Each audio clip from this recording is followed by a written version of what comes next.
Hello, everyone. I'm your host, Chris Karras, and welcome to the Transporter Room. Today, we have a very special guest join us, Allyson Leach-Heid. Allyson is one of my fellow associate producers for the Seventh Row podcast. How are you doing today, Allyson? Doing very well, Chris. Thank you. Well, thank you for joining me this afternoon. I appreciate you giving me your time because I know you're getting ready to leave on a trip, I am which going will be tomorrow. fun. Yes. It's a work trip. Corporate, But yeah, it's still fun. still though, corporate work trips sure do make governmental work trips look a lot more fun over there. I would assume so. Yeah, we don't get to go to the place that you're going.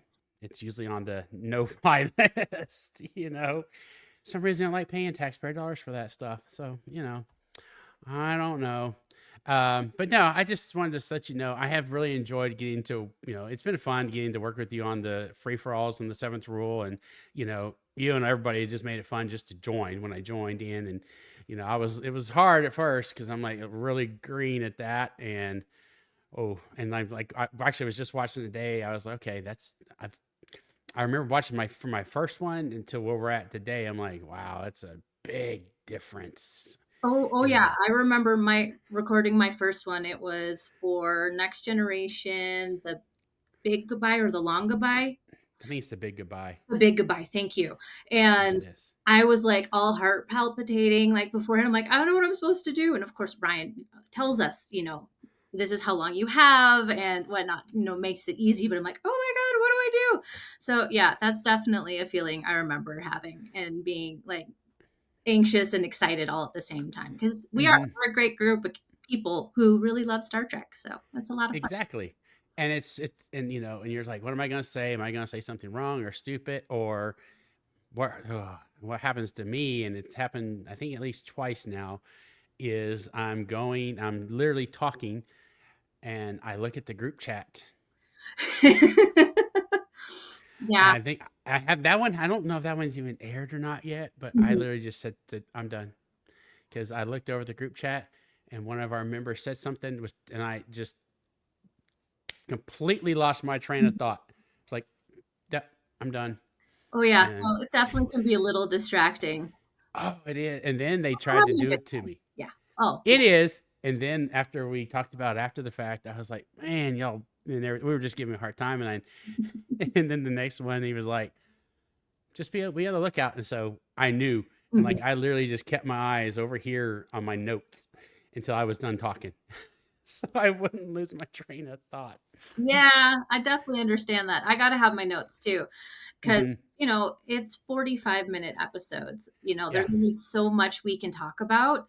So yeah. I try and pick out like little tiny things because I know we're all gonna, trip over each other if wanting Oh yeah, the same thing. So I'm like, let's find little things to talk about because we've been watching these episodes for 35 years. Like we have talked them yeah, forever. So, finding like new things I've noticed because I've been watching these, especially Next Generation and yeah. the original series movies since I was a wee young Oh thing. So, yeah, same here. Like I said, I'll even get more of that in a little bit, but I was gonna ask you. So, how did you find about the seventh rule or the podcast or any of the podcasts that or shows that you're a member of? Like okay. So, it was a couple months into lockdown in 2020. And typical theme. yep, exactly. And Robert Picardo and I think a couple other Voyager people were doing a little special because that was what their 25th anniversary year. And, it came up on my YouTube one day. And so I'm like, oh, what's this? They say they're live. And then I think it was Robert talking about being on Robbie and Garrett's podcast, or they were there too. And I don't remember. It was almost 5 years ago. And they talked about Delta Flyers and they talked about the seventh rule. I'm like, Deep Space Nine. Someone's going through Deep Space Nine, which is my favorite. So I hopped in on those guys just right away. Those two. Those were the two that I did. And then I did Shuttle Pod Show for a while. And I haven't watched the Decon Chamber yet, but I think I should. But yeah. You should. So that's where that's how I got into podcasting. And I lurked on Seventh Rule for 2.5 years before I joined as an associate producer. I was just not ensign, but like lieutenant level. ages. And then for my birthday one year, I decided that that was going to be my birthday present to myself. And now it's been my Christmas present to myself for a couple of years afterwards. So Oh, that's cool. I still think it's funny you lurked. I did full, I mean, I lurked in chat. I read chat. I didn't even dive into chat for years, but then I dived in and started going to the conventions because I knew I had friends there. So that on my first Vegas convention was 2 years ago. Yeah, was 2023. And yeah, had a great time. Our fellow associate producer, Justin Weir, and I landed within 10 minutes of each other in Vegas. And so I Facebook messaged him. I'm like, hey, do you want to share a cab to the hotel? Because we got in at like 10:30 at night. And I'm like, I want to share a cab. He's like, yes, that'd be great. So we had somebody to talk to. And Dave Gregory met us at the airport, and it was really great. So welcoming open arms this seventh rule associate producer group, chat pack group. So I cannot wait to get to meet all of y'all in person. It'll be another year. No, not necessarily another year. Some people I actually might get to meet this November. oh I'm yes, hope. you might go up. If I don't, I may go to Chicago at the Chicago show. I'll wait and see if I. Yeah, we'll see. But if I do, I know I'll get to meet a good chunk of everybody, There's a which will lot be of them some. around there. Oh, I know. Mhm. I'm looking forward to that. I was going to ask you, actually, and your answer may be what we were just talking about. So during all of our free for alls, other than maybe the one that we just discussed earlier, are there any others that are your? Let's see here. Of all the ones you've done, do you have a favorite and a least favorite Oh, episode? episode. Yeah, sure. We'll go Yeah. with my least favorite episode because I said it during the review. Booby Trap. I hate Booby Trap. That episode makes me so mad. I do not appreciate what they did to my Geordie LaForge, making him just cringy and fall in love with a hologram weird representation of a woman. I'm like, no, don't do that. So, and I've not liked that episode since I was small because they showed it on syndication where I was this summer. Like, I swear there was 1 month it was on every day. I'm like, why do you keep showing me this? Have you like forgotten to switch out the tapes? Like, what's going on? Because it was the early 90s, they were tapes. Yes, they were. Yeah. And so I'm like, what is this? Why? So I saw it too many times. And, I didn't think my Geordie LaForge would be like that. I'm like, he's so good at talking to people. Anyway, so that is my least favorite episode. And I will say it all the time. And not for any, I'm like, all the acting is great. I don't like the story. Because, LeVar Burton is fabulous. I'm sorry, I don't remember the actress's name who plays Leah Brahms. She did a wonderful job. And, it's a cool science idea of, being trapped and how do they, get through it, build the momentum without locking up the anyway. So that's really cool. But yeah, I can't stand that. So that's my least favorite episode. I do skip it. And I looked it up. Susan Gibney is her name. Thank you. Yes, she is fabulous. Both times she did Oh, the show, or she did it multiple times, but she played Leah yeah, Brahms twice. twice that I can remember. Yep, and then she was on Deep Space Nine. Yeah, no, she's fabulous. I don't On remember the we DS9 go episode. to Earth when Cisco and Odo go to Earth for the changeling threat. Oh, that's right. She's commander of Yeah, this of not, yeah, I'm gonna say the Excelsior, but it's not the Excelsior. But yes, that ship. yes. So that's where she is there. So least favorite, and my I don't know if I truly have a favorite next gen episode because there's so many great ones. Um, I'm always going to have a soft spot for my first, doing the first free for all, because The Big Goodbye is such a wonderful episode by Gates McFadden. Like, she is amazing. As a kid, they don't show the women as much in Next Generation. So I didn't really pay as much attention as a child to our women who are sadly more in the background. As an adult, I do pay more attention to that, and her physicality is wonderful. So I will always have that as a favorite, just because it was my first. I also like if I'm going to go on my Gates McFadden train. And I just forgot the name of the episode, but it was last season, season 4, I think. The one where she's trapped in the warp bubble that Wesley made. And everyone starts disappearing around. Remember Me. That one is definitely a favorite episode of mine as well. I came in midstream, so I came in September. Yeah. So we were pretty far along already, Or yeah. and I'm trying to remember which ones. I think I didn't do reunion. Yeah, I'm looking it up here. I came in after that, so I think my first one might have been wasn't Worst Patient. Oh, it could have been The Wounded, possibly somewhere in that for me was some of my first episodes to come in on. Um, but yeah, no, that's fine. And so now I know you did say you've talked about your convention. So have you only so has STLV the well no other than STLV, how many others have you gone to since you started going? So I've been to Star Trek San Francisco twice. I went last year and this year, and then I did go to Chicago as well last year.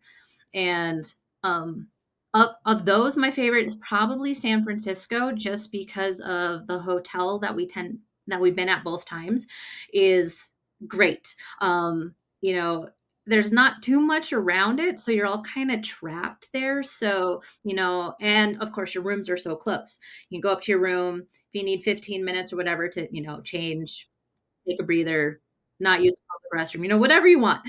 You've got that option. And then you can come right back down. And so and it's a really cool hotel with that giant atrium in the center. So it's really pretty. I can say this: everybody I've talked to, like you and other people that have gone to STLV and like San Francisco and Chicago, STLV, great, is a fun event, but the regional ones are actually in some ways better because of the size. You stay in a hotel and almost everybody is there, you and the talent. and so and that was what just kind of like blew my mind for a little while. Then it was fine after like the first night, but like what in the world, how am I in this room with all these people that I have watched on TV? Yeah, it's It is. yeah. It is really weird because you see them like, I know your name. I'm a fan, but you don't know my name, and it's just weird. So Mm. it it, It is, it is a little but weird. it's so what's so cool about you and I what we do now with all of these with being on these shows, these podcasts, is literally you walk in there and first off, I did not realize how tall. I knew Rock was tall. I didn't know he was that tall. But anyway, you walk in and he's like, "Hey, Chris." And I'm like I know we're on Zooms together, but like seriously, you like are just that cool. Yes, And yes, he is he just is so cool. definitely that cool. He is. Well, yeah, Sirach is wonderful. Oh yeah, he's awesome. Rock, he was our last one we did on our meet and greet when I was there, and he spent almost an hour. He spent at least 45 minutes with it. Just yeah, Just it's hanging out, amazing. talking about life. Yes.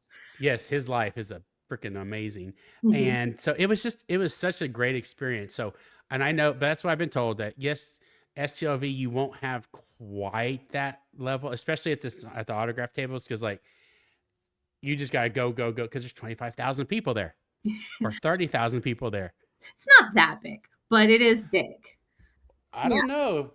I'm just saying that I looked at Creation's website. Mhm. They said the statistics for last year's was 25,000 people. Oh, because some people didn't go didn't go the whole time. So yes, usually Friday and Saturday are the huge days. And then Sunday starts to peter out. Thursday, which was day one until this year, Wednesday will be day one. Thursday's a little slower. They also have so much talent at those tables. It is actually quite easy to get through, except for, of course, like Next Generation. Dorney's always got a line. Spiner's always got a line. Frakes has always got a line. LeVar doesn't come to every single one, so he does have a line. The first year I was there, he was there, and Justin and I decided that we would share selfies with each other so we could get more selfies. So we're in every selfie we took at STLV for 2 years together. And we would walk by LeVar, and he's like, his line isn't too bad. Do you want to get? I'm like, I think I'll just cry. So no, I'm not mentally and emotionally prepared yet. So still waiting on that one. So it does sound like there could be some slowness, but like I mean, I walked up to John Delancey's table in Dallas, and there was one person in front, but he was actually just telling a story, like about his like fifth grade or something. Like 10 minutes, we stood there listening to him. I didn't care. It Exactly, was just awesome. telling stories, yeah, and a lot of them love to do that. Will definitely interact with you. Oh Uh, yeah. at Vegas this year, I had a lovely interaction with David Ayala. Like, he's Mm-hmm. wonderful. Like, we just talked for, I think, 5 minutes because I must have been the end of a little break, and then there was no Mm-hmm. one behind me. So, yeah, we just chit-chatted for a while, and yeah, he's lovely.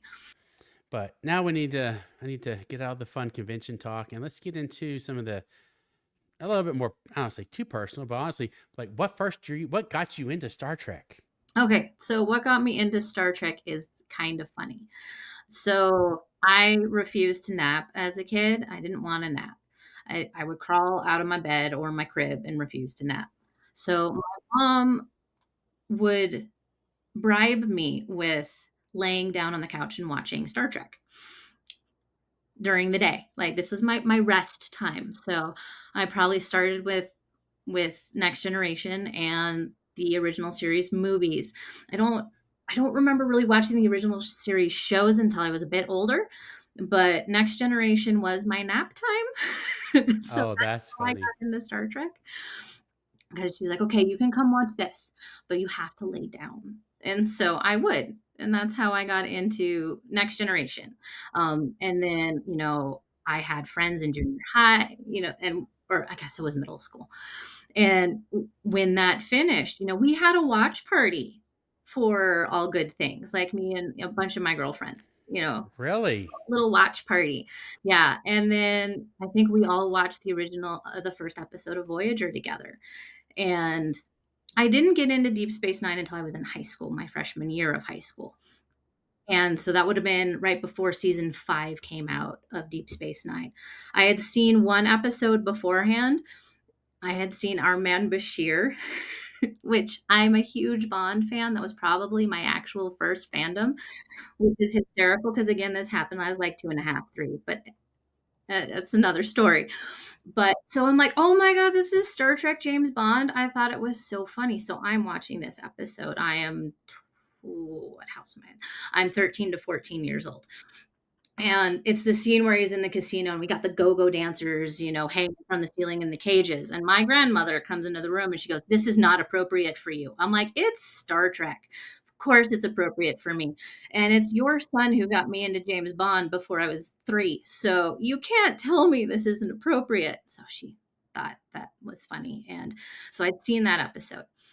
And then when I moved to New Mexico, um, it was right before season 5 of Deep Space Nine, and it switched affiliates of who was showing Deep Space Nine that we were able to see. And they put the first 4 seasons on in a month. So I got to binge the first 4 seasons in a row. It before season 5. So I'm like, this is awesome. And I just moved to a new state. And so I thought that was like the perfect time to be introduced to Deep Space Nine because all of these people are now in a new space and they all have archetypal character traits that, even a 14-year-old girl could see in herself. And so I could identify with everyone. And I thought it was great. And of course, when Cisco stands up and gives Picard the riot act, yeah, I have fallen in love with this man. And I'm like, he is my captain. Thank you. And so that's what got me into Deep Space Nine is I got to binge 4 seasons in about a month, and it was great. Well before streaming was a thing, and yeah, it was 1997. Well, that's kind of funny you said that about how you said that about Cisco and Picard when I had the complete opposite reaction to his attitude towards Picard. initially. And then honestly, it was when the last, say, several months, I made a comment about that to TJ Jackson Bay, and someone else. And they're like, well, of course he had an animosity towards John Luke. Even though it wasn't him, he was still the instigator for his wife's death. And I'm like, okay, I, boom, being like, yeah, I get it. Now I understand why he was, very off, he was very put off by John Luke and was like, I don't want to talk to you. Yeah. Anyone, Uh, literally, I would talk to anyone else. But yeah, yeah. And so again, so that, like I said, at first, and that's what it is about these shows is, and doing these reviews that we do is you just pick up more. And you said earlier, when we were kids watching this stuff, a lot of the themes literally went, yeah, so no, they definitely do layer those things in the only way they could, because I mean there were very strict standards, that yeah, standards that they had to the to censors. censors, yeah, that they had to appease. And yeah, so it was fun to see, how they could slip little things in and be not what we would call now, ahead of the game of like being very inclusive, but they did try, in ways that they could, and other ways were terrible. I mean, what, Code of Honor is like one of the worst episodes ever. Like, it's horrible. And we can all talk about that, for hours, but yeah, it's a thing that happened, and it shouldn't have happened. But I always have seen that, Star Trek is trying to show us, like you can really tell like what time frame the Star Trek was filmed in, because they're trying to show how we can go forward from here. So they've put, Next Generation has a lot of late 90s to late 80s to early 90s, like hangups that, we were trying to overcome, whereas we don't have those same ones now. And so I do find that really interesting because, if you put like what Next Generation had to like push against to move the move forward in how we feel about, our fellow humans. And then what Discovery gets to do is, even though Discovery is technically, 100 years before, well, until the last 3. I mean, then we're in the future. But so I think it's really fun that you can really tell, like, this is when this show was filmed, and this is what is going on in society that they wanna talk about. And Well, absolutely. and then, of course, you go back to the original series, and we have Nichelle on the bridge, and that was just her just sitting in that chair was revolutionary, and we're all grateful she got to sit in that chair, and that Martin Luther King told her to still keep sitting in that chair. We needed to see her in the future, and, that's wonderful. Well, you have that, and then I mean, I wasn't, obviously neither of us were alive back in the 1960s, but I am curious as to what it was. What I now that I think about it, I would have liked to have known what it was, how the reaction was when Kirk and Uhura kissed. It was a big thing. It was huge because that was the first interracial kiss on TV. It was huge. And, it kind of in some ways sucks that they had to make it where in the episode they're being controlled and forced into it. Like, why couldn't they have just been attracted to each other? That would have been fine too. But again, it's written in the time frame it was. And so they could still do it, but they had to do it in a way that it would be, I don't wanna say more palatable, but it might be easier to get past the censors. But I yeah, mean, and that's the best way to say it. Unfortunately, in 1966 or 7, whenever it came out, 7. that that was it. That was all you can do. I Just I mean, the weight of what she carried for sitting in that chair is crazy. And, for any of us having, someone we so value their input in our personal lives and society come and say, "No, please, can you keep doing this?" Just like, "Yes, I will. Thank you." Like, "Okay." And it also means that we got the joy of watching Uhura and Nichelle get to do more and more, which is, wonderful that we got that. And then now we've got Celia, who gets to show us, where she came from and how she grew into, the Uhura we know. And so I think it's beautiful that we've gotten to do this through Star Trek, and and that we're playing around with, what time frames we're watching and whatnot. So Exactly. And and that's where you can even say, how has it influenced us in the future, our views of the future in general, you know, I think it has we have evolved within reason, maybe not right this minute. But we've got to watch what the writers were trying to say back in the 60s and then what they have said now, and it has allowed us, at least I think, to overcome some prejudices and misconceptions and all that stuff. But that's what I feel. But like, I mean, how would you? Did you think that as well? That has helped us in some? I do, because I do think through art, our society can learn. And just having the diverse representation that we have had in Star Trek just be on our screen doing their jobs and doing them well. I mean, we've been on the flagship of the Federation and just saying, hey, all of these people are the best of the best. We're not going to like make excuses why. They just are, and they work great. And so, yeah, I do think, especially for, a little kid who was growing up in Fargo, North Dakota, who didn't have, the greatest diversity around her, just seeing that, like, okay, sure, I got it. Everyone's good at their job. Sweet. Let's go from there. And they, truly care about each other too. They want what's best. And so I do think through art, and remembering that Star Trek is art. It is science fiction, and science fiction is art. It's one of my favorite art forms because it does show the future. Like, hey, this is, our idealized future. And the fact that we have sci-fi that is being made right now that is showing us a idealized future is very, very necessary. As much as I love Star Wars as well, and they're not always showing us the most Oh, idealized future. So, well, no. And Star Wars is it. It's just action, yeah, and nothing wrong with that. no. I It's a mean, great. I love them.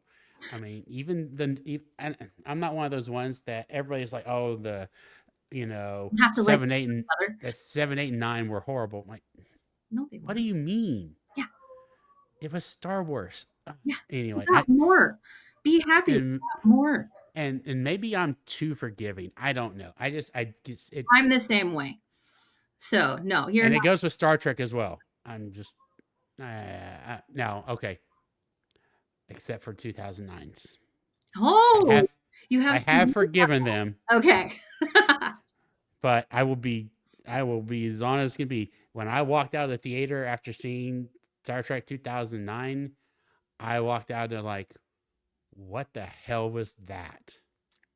I was not ready for that because it's embarrassing to say, but I walked out and think like I didn't look at the story. I was completely lost when I on the all the effects and the ship design. I'm like, that's not what the ship's supposed to look like. That's not how it goes to warp. That's not what the I'm just tearing it apart at the technical level because I have seen it by that time we've had Enterprise, TNG, DS9, all that stuff. All the They movies. have and all the movies and they have told us and said this is how it looks. Hmm. This is the way it's supposed to look. Yep. Well, And we have to here, thank JJ for coming out and doing this because it made a resurgence and we well, got more Star Trek out. yes, exactly. And that's where someone made a comment to me and asked me how I felt about 2009, the JJ verse, and if I thought Discovery was canon. And so my response to those were on the Discovery question, I said, well, prior to the end of the last season, if they had not done one thing, you could have easily said, sure, it's not canon, it's in another universe. And of course, I know where this reference was coming from. This question was spawned because of Lower Decks. But so my answer was, so that's what I said. But I said, but because they tied the last episode Yes, the last episode of Discovery, 1,000 years late to the to the past to Enterprise, with Kovic being Yeah, um,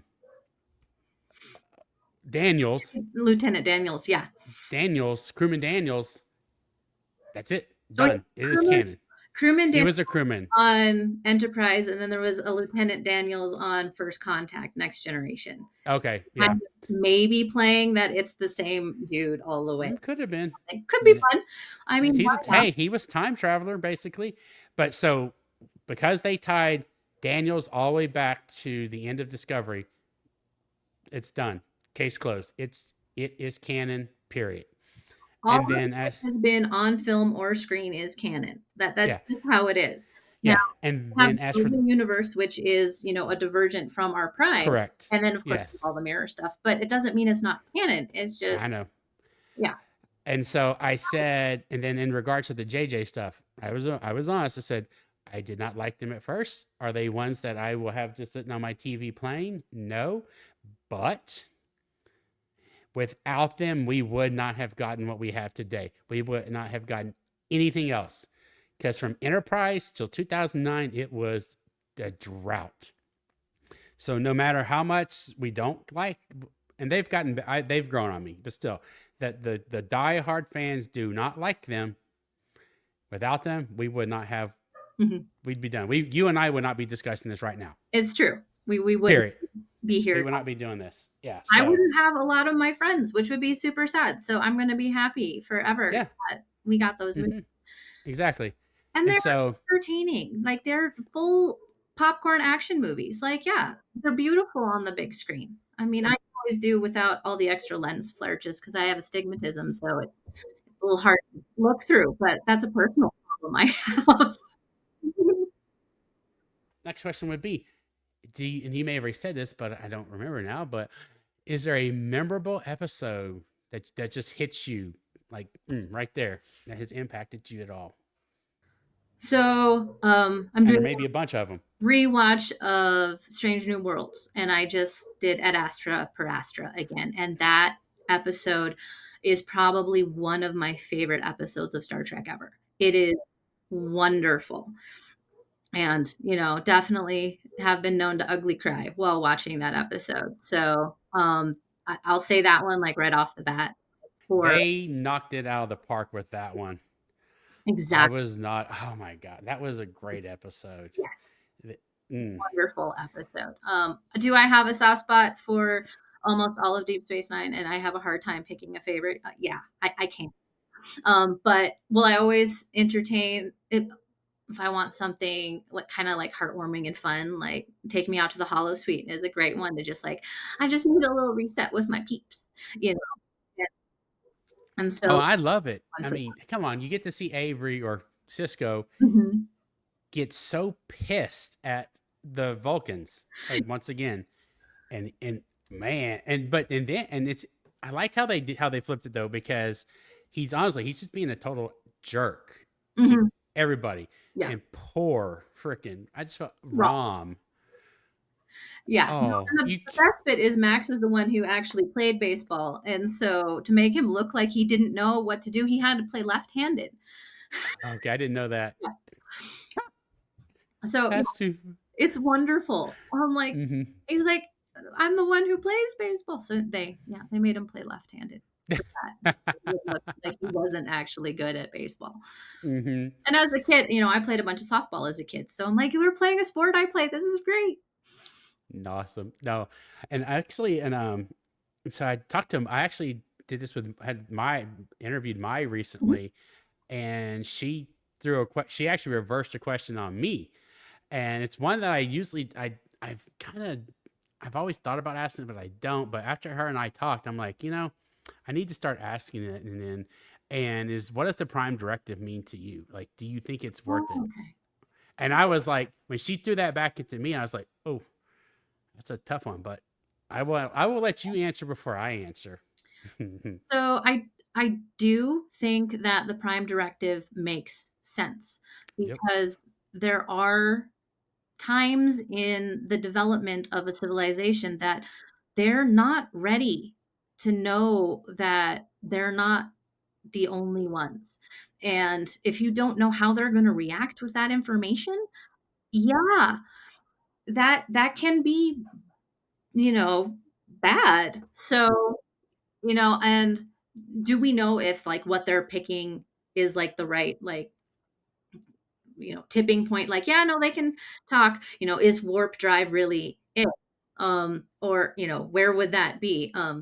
So yes, I do think it makes sense because I mean, we have, you know, cultures on this planet that have never seen a cell phone, that don't know what these things are. And so that is terrifying. And, some people want to learn when something scares them, they want to learn about it so it doesn't scare them anymore.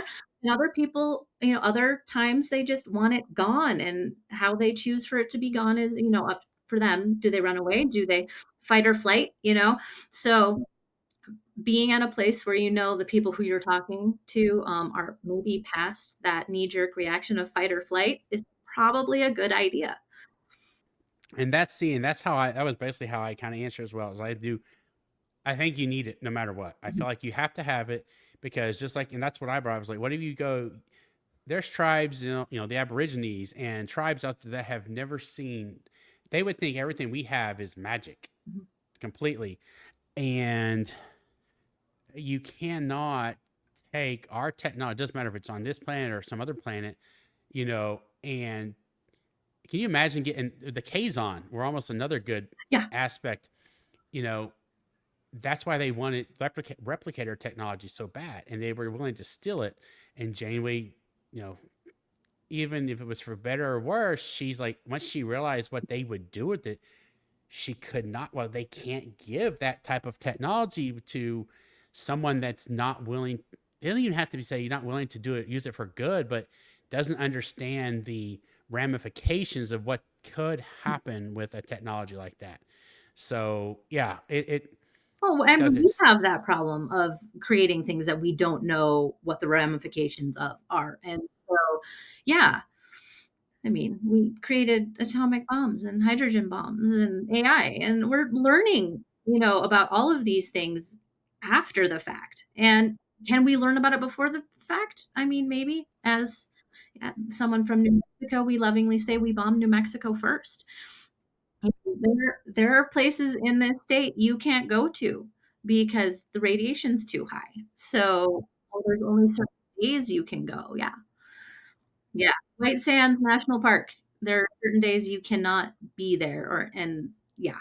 So, so yeah, see again, that's why, and I agree with her, and she did too. You need to have that type of a rule because the you can give someone some advanced technology and they'll just blow themselves up, or worse, or who knows what. And so, and there are those days it's bad. Like you can help them, but and Doctor not Doctor Phlox, but to well it was Doctor Phlox and to Paul in that episode of Enterprise when he makes the cure, he has the cure for that race, and he wants to withhold it from Captain Archer. yep, he's like, "I don't wanna play God. This is what is happening on this planet, is this other race is coming evolving to be, the prime species on the planet, and who am I to say no and to stop that?" And it is, because it's also not just about, we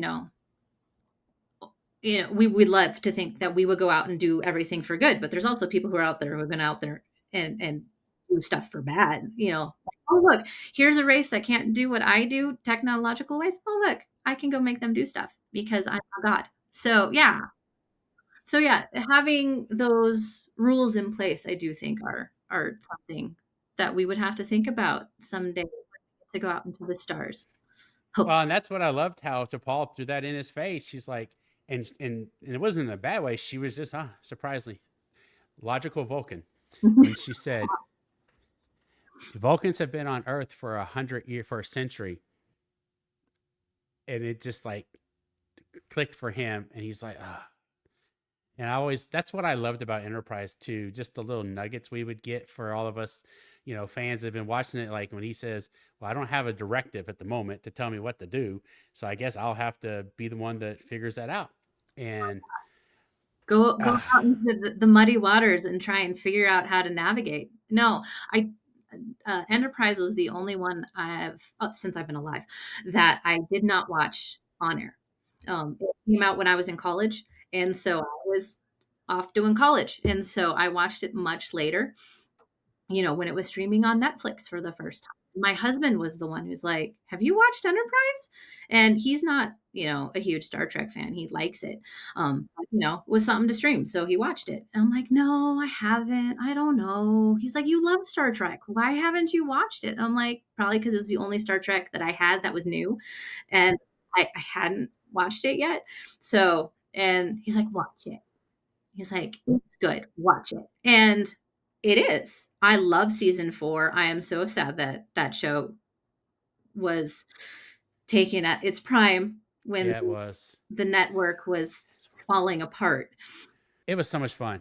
Um, so my last question I always ask everybody, and sometimes unfortunately it gets it. I think it should be fun, and it is a fun question, but sometimes it leads into some really deep thoughts. Is what Star Trek technology do you wish existed today?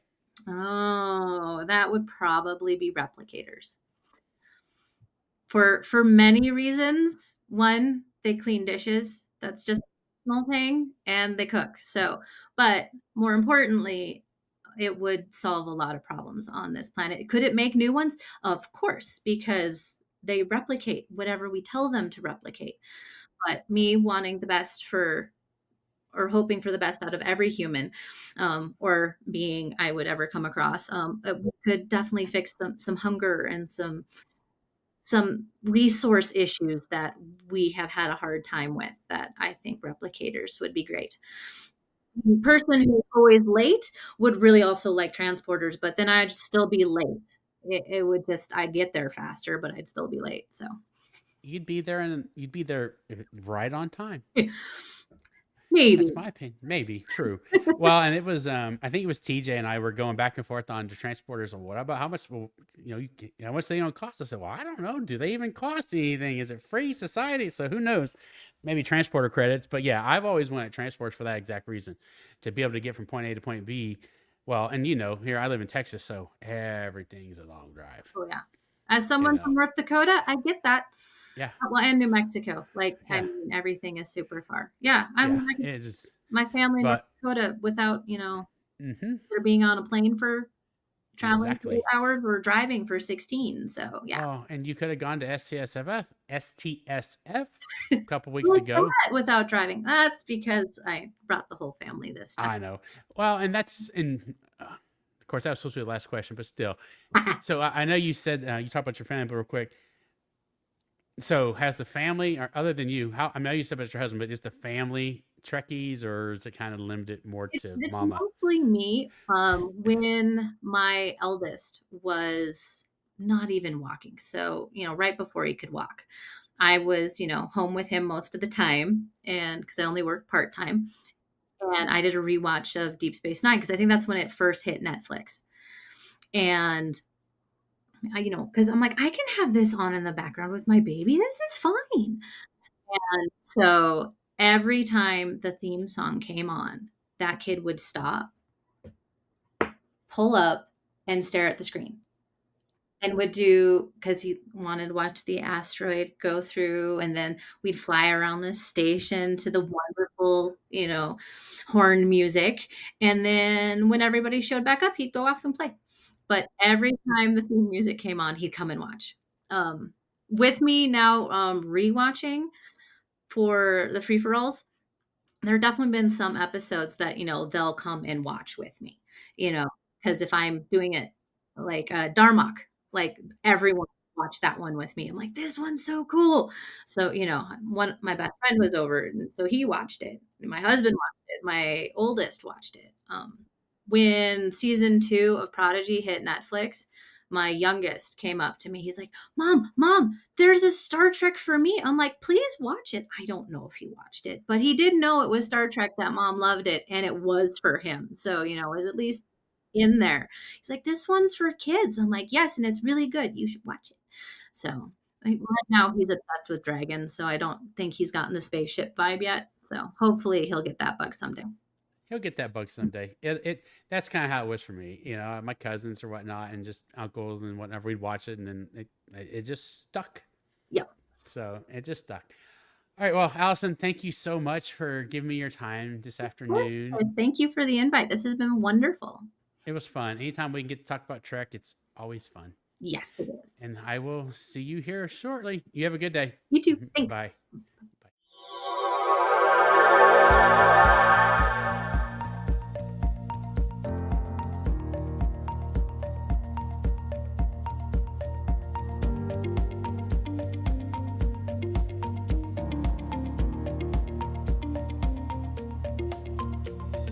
Thank you for watching The Transporter Room. For just $5 per month, enjoy ad-free access to this episode and all previous ones, plus exclusive bonus content. Sign up now on Patreon.